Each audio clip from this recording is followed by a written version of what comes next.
حاجات عرفتها في 2023 بس مكمله معايا في 2024. شعري كانت من اكتر الحاجات اللي انا مسحت بيها البلاط في 2023. كانت اول مره اعرف السنه اللي فاتت ان في حاجه اسمها ديتوكس شامبو. فكرته ان هو بينظف فروه الشعر كويس جدا وبيشيل اي رواسب لازقه في فروه الشعر. طبعا كده كمان هيشيل جزء كبير من القشره. لونه كان غريب قوي بالنسبه لي، هو شامبو لونه اسود، ريحته نعناع بشكل مش طبيعي. هو بينظف الفروه كده، بيخلي الشعر ينمو بشكل صحي، وبيخلي كمان الدوره الدمويه بتبقى شغاله كويس. بس عشان يحقق معاكم نتيجه كويسه لازم تستخدموه مره واحده بس في الاسبوع. بقيه الاسبوع هنعمل ايه؟ تعالوا اقول لكم، مش محتاجه اشرح قد ايه انا اعجبت بالشامبو ده.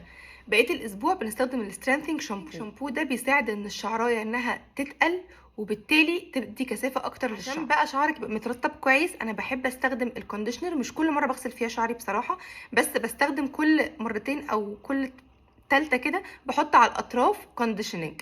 والكونديشنر لازم يستخدم بس على الاطراف عشان ما يعملش رواسب في الشعر من فوق، ودي معلومه برضو عرفتها السنه اللي فاتت. ده بالعسل والارجان اويل والشيا باتر. المجموعه دي مكمله معايا وبجدار ل 2024، وجبت له كمان فيها برومو كود عشان تقدروا انتوا كمان تجربوها بخصم. 2023 هي اكتر سنه اهتميت بيها لبشرتي وبشعري وبنفسي بشكل عام، عشان كده جربت منتجات وفي منهم حاجات كتير قوي هتكمل معايا ل 24. لو مهتمين تعرفوا ايه الحاجات اللي مكمله معايا ل 2024 اكتبوا لي في الكومنتات.